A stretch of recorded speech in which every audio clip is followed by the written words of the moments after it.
Please welcome Gaven.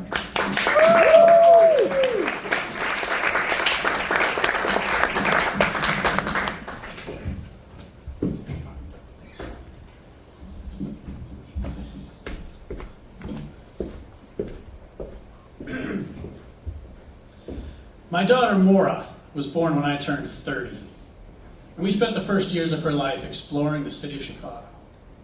From the time her neck was strong enough to hold up both her head and a helmet, she was on the back of my bike, riding east from Roscoe Village toward Lake Michigan. On a good day, we could ride all the way to Navy Pier, or even on to the Field Museum, Shed Aquarium. But our favorite thing to do was just kneel on the futon back home, look out onto Damon Avenue, and watch the world go by. Damon is one of the big north-south roads on the north side, and it's a bus route, which meant that every 15 minutes or so, a bus would rumble by and rattle the windows of the old apartments. If Murphy the cat had come to join us, he'd shoot off to some hiding place, and Maura the toddler would giggle every time. Watching the world go by was better than television. The street was lined with old brick row houses, and across from us was a 4-flat, maybe a 6-flat, with a whole cast of characters coming and going. My wife, Megan, had started a business from home, and she'd come out from time to time with a cup of coffee and check in on me and Maura. We'd give her an update. Strung was yelling at the chess man. She's gone back inside. Boyfriend and girlfriend, they were being super cuddly, but in a really awkward way.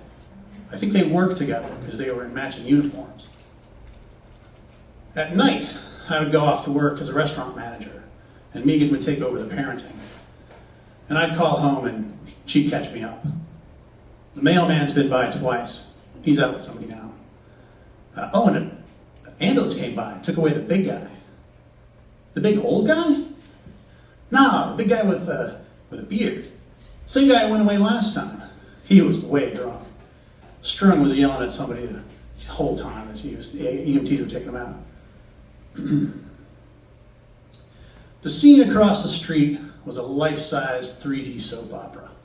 But from the noise of the road, we could only guess at the dialogue. And we didn't know anybody's name, obviously, so we had given them all nicknames. The mailman drove an old Chevy Caprice. He would pull up, honk, someone would get in, they'd disappear for a while. And he'd return, the person would get out, and he'd be gone for a couple of hours, maybe half a day, never more than a day. Strung was one of 2 women on the scene, and she seemed to have some quasi-maternal role. Remember the character of Granny from the Beverly Hillbillies? Imagine her with a lifetime of bad choices. She communicated primarily by yelling. Boyfriend and girlfriend were the youngest members of the cast, and the only ones who really seemed to be coming and going from a job on any kind of regular basis. They were always together, usually arguing. The chess man was a world-weary elder in a long gray ponytail. He'd come out and set up his chessboard on the porch, and one or the other of the guys would come join him in a game. He looked like his heavy drinking days were behind him. Oh, he'd have a beer or two if somebody's dropped by with a case of Busch. 4 or 5 occasional characters would come and go, stopping by to pitch pennies on the porch, and they would plow through the Busch beer.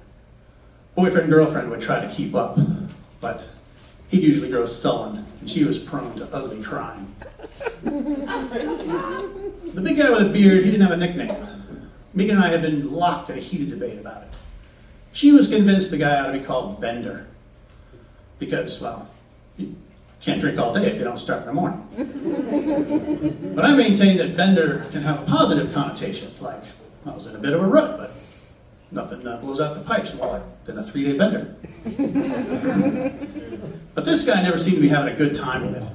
Now, I felt he ought to be called Drunkest, because while all the guys were routinely drunk, he was always going for the gold. So we had gone back and forth about this for weeks. I decided to take the matter to work and conduct a poll. Better bender, better drunkest. Now, you may have heard of the place where I worked. It was called Printer's Row, and had a 22-year run among the best restaurants in the city. Chicago Magazine called it a clubby bastion of new American cuisine. Well, I worked there in the 2nd decade, and while the banquettes were a little threadbare, the stuffed leather chairs a bit worn, The menus were still pioneering, and the service was crisp. I once hired a waiter who quit at the end of his first shift. He handed me back his apron and he said, "I can't work here. Everyone here really, really cares where the teaspoon goes on the tablecloth, and I just don't care." It was the sort of place where if there wasn't a coaster between the wine bottle and the white tablecloth, somebody was about to get a talking to. And while we would burn through new hires in one day or sometimes less, most of the crew had been there for 10 or 15 years. Tremendous crew. Part of my job in this high-stress environment was just keep the pressure from exploding.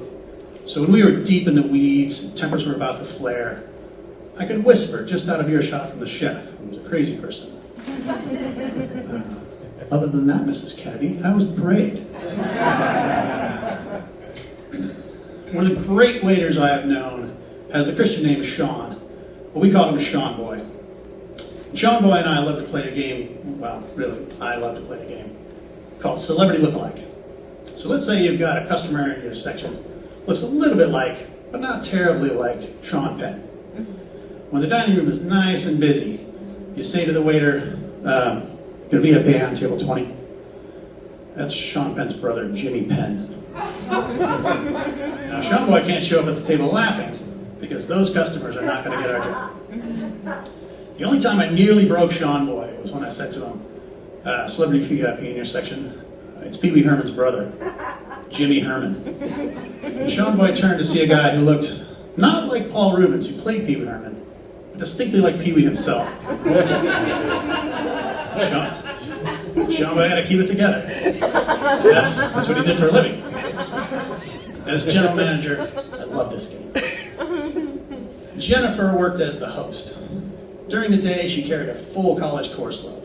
But at night, she could run cocktails to everyone in the lounge, control the seating of a 150-seat dining room, and manage the coat room that was barely enough to fit all the coats and furs and an adult human being.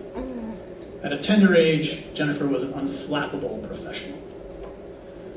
Well, I had explained to everybody the story back home and the need for a nickname, and I had asked everybody. I asked the bartender, I asked all the waiters, I asked the lead line cook, Tony, the best busboy in the world. Polling was frustratingly neck and neck. Half were siding with me that it ought to be Bender, the other half were with me and thought drunkest was the way to go.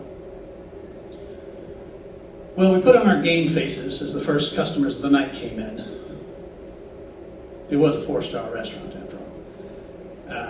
Good evening, welcome to Printer's Row. Jennifer counted up the family before her and picked up 4 menus. "Do you have a reservation tonight?" The man smiled and looked at his wife. It seemed like it might be a special occasion, maybe a wedding anniversary. "Yes, we are the Bender Party." I froze, looked at my shoes. Time stopped. Tom, the bartender, broke, but he dove under the bar so that no one could see him. Jennifer, consummate professional, took an imperceptible moment to gather herself, but she could not speak. She just gestured for them to follow and walked into the dining room. At the table, she threw the menus down and fled. Sean Boy had been taking all this in. His face gave away nothing. But slowly he realized Jennifer had taken him to table 20. It was his table. And he looked back at me with respect.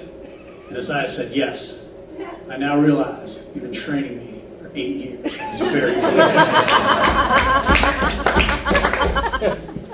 To this day, my favorite thing to do is just sit at the window and watch the world go by.